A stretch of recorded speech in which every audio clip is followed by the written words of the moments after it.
好，我是欧欧。Welcome back to Friday Odeon. I hope you didn't wait too long for the part 2 of our toilet talk. In part 1, I did a quick review of the slow iteration of China's toilets from dry toilets to flush toilets. In this video, I'm going to talk about how the outdated squat toilets were almost gone in many cities in China within the few years after the millennium. Please like, comment, and subscribe. Your support means a lot to me as a new YouTuber.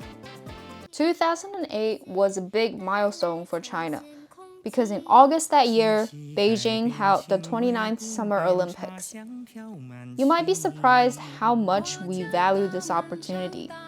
The Chinese government and the Chinese people saw the Beijing Olympics as pretty much the one and only goal for almost everything after the IOC announced in 2001 that China won the bid for the 2008 Summer Olympics.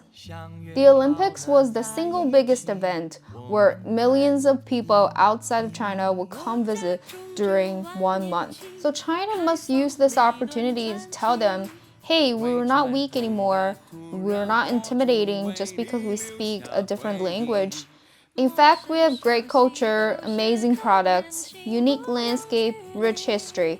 Please come visit and you'll be surprised. So the Olympics transformed from an event to something more like a standard. Not only the sports venues were constructed under that standard, but everything else as well, because that would help bring up the economy, improve the environment, level up the services, etc. Of course, toilets are modified in the way foreigners can use without any mental burden. It was during that period of time, public bathrooms were starting to have private stalls and flush-sitting toilets. The movie Crazy Stone was shot in 2005, and we can see that even this sketchy hostel in Chongqing, which was a second-tier city back then, had already had sitting toilets in its shared bathroom. Then why did Xiaojun still squat over the toilet? This, I think, has to tie into the cause of urbanization in China. The millennium saw a rapid increase in China's urbanization rate. People were encouraged to go to larger cities, especially the ones in the southeast, for better opportunities to make money. In Crazy Stone, the scanner trio were designed to be migrant workers, or migrant scammers, who try their luck using burglary and Coca-Cola prize scams in Chongqing, which has been the economic hub of southwest China. 大哥，腌了一上午了也没熟成，这账不转呀，恐怕不成吧？哎，腌什么腌？你这直接抢不就行了，费这事干嘛？哎，要不然咱回去搬家吧。搬，再搬就搬到局子里边去。 我还不信呢。 Xiaojun's actor's accent was pretty bad, but we can still tell that he and Dao Ge probably came from the same area. They could even be relatives or neighbors in the same village. Let's borrow our precipitation map from the previous episode. Xiaojun and Dao Ge were likely from Tangshan or nearby villages. Heipi was no doubt from Qingdao, which is also a city in northern China. Qingdao was about 1/7 the size of Chongqing and had about 1/3 of its population. Just like Dao Ge, Xiaojun, and Heipi, a lot of migrant workers who had been farmers their whole life moved from rural areas or the mountains to urban areas. They had received little education, and most of them didn't really care about accepting new things or didn't know how to learn about new technologies, and tend to do things the way they used to do on the farm.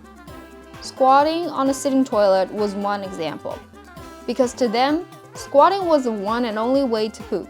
This caused a vicious cycle. When the first person stepped on the toilet seat and messed it up, the second person will probably do that as well, because otherwise it would take minutes to wipe the seat clean and sanitize it before he could relieve himself. To tackle that, some commercial bathrooms had stalls with squat toilets and others with sitting toilets. The ratio was probably 3 to 5 squat toilets to 1 sitting toilet, with both the consideration of construction cost and keeping a high traffic flow in the bathroom. In one of the first few scenes inside the artifact factory, we can see that there was already a modern bathroom with toilets that flush automatically. However, the 4 stalls were all squat toilets, which also hinted that the factory had not been doing well financially. Why was there not disposable toilet seat cover, you may ask? Even now, year 2023, disposable toilet seat cover was very little seen in public bathrooms. Not to mention, a good number of public bathrooms still don't even provide toilet paper in China. As I mentioned, in the early 2000s, there were a lot of mixtures in Chinese society. People from completely different backgrounds came in town, bringing different ways of doing things. Also, everybody was trying to make money. Toilet paper was one of the first things that would be stolen and taken advantage of from the public. Come on, we've all seen how valuable toilet paper was during the COVID. Facility owners couldn't find a way to stop people from stealing toilet paper, while also don't want to be responsible of the cost of TP replenishment. In the end, it just became a rule across China that you bring your own TP to the bathroom. My take on this was that in early days, Chinese people working in the tertiary sector of the economy had very little idea that they were actually selling services. So the awareness of providing satisfactory services throughout the customer's experience was very little, especially for the small business owners. They would think you paid and I gave you the food, the room, the seat, or whatever the actual tangible product was, and that was it. So the business owners didn't include the cost of service in their general cost, which made them not wanting to be responsible of replenishing TP or cleaning public bathrooms frequently. Things had great improvement after 2008. Squat toilets are less frequently seen and public bathrooms are much well maintained. Not only have people gotten used to sitting toilets, but people are also starting to realize that a good bathroom experience can affect the overall experience by a lot. As we're towards the end of the video, let me show you some tips of finding good bathrooms for a hygienic and mentally secure experience in China. If you're staying in one of the first tier or second tier cities or metropolitan areas like Shanghai, Beijing, Shenzhen, Chongqing, Xi'an, Nanjing, then you have little to worry about. In order to survive in the extremely competitive markets, the service providers are constantly maintaining and improving their facilities. The shopping malls usually have the best bathrooms, the fancier the better. And in these cities, it is very likely that you find a mall within 15 minutes of walk or drive. Next up are the chained restaurants or coffee or drink shops. Majority of restaurants don't require you to buy their food or drink in order to use the bathroom. Since they are chain brands, they're more likely to have strict standards in maintaining clean bathrooms. Hotel lobbies are also good choices. Office buildings and hotels in China love to have very fancy designs for their lobbies. Usually there are bars and/or coffee shops located on the first floor or rooftop that are open to the public, and naturally there are going to be bathrooms available for the public. You're also more likely to find unisex bathrooms, diaper changing tables, and handicap accessories at internationally known hotel brands. As for gyms, museums, schools, those facilities require tickets or passes to enter, but if that's the only option you have, don't be afraid to ask the info desk for help. Some parks have public bathrooms nearby. They're fine, but more likely there's a mall or a coffee shop similar distance nearby that you can be certain of good bathrooms. In the case you're in smaller cities or tourist destinations outside of the cities, restaurants, fast food chains are probably your best options, as there are always so many restaurants in every city of China. Next, look for grocery stores like Walmart, Carrefour, or local stores of similar sort that are not neighborhood food mart size. Lastly, you can search for public toilet or gas station in your map app, but you'll have to try your luck as only some of them might be better maintained. If the city you're at has subway systems, then you can also find bathrooms at most of the stations. And very likely you'll have to go to the info desk to get a bathroom pass, so you don't have to pay getting in and out of the station. It is just a lot of walking and could be very confusing for tourists.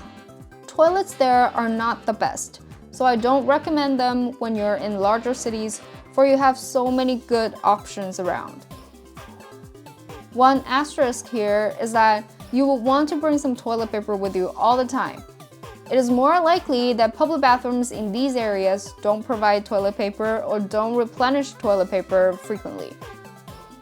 And be prepared to pay a small fee, around 1 yuan, or make a purchase to use the bathroom if the store owners demanded that. Also, be prepared to use squat toilets as they are still very common in smaller cities. If you choose to explore off the beaten tracks and heading to the mountains, getting to the nature, then you should have an expectation of limited number of bathrooms out there. It's the same everywhere around the world. The best choice is to empty yourself when you are still in the town, before you leave your hotel, or before you finish off your meal and ready to leave a restaurant. There are also public toilets at the start of the trails or at the gate of the national parks. They might not be the best, but those were your only options. Also, pack some toilet paper with you just in case. That's it for our part 2 of the China toilet exploration video. Hope you learned more about China's first decade into the millennium and how the society evolved using toilets as our clue. Comment below if you find the guide helpful or share your stories of finding toilets when traveling in China. If you enjoyed this video, please like and subscribe. I'll bring more videos like this in the future about Chinese movies and the culture behind. I'm Oo, see you in my next video!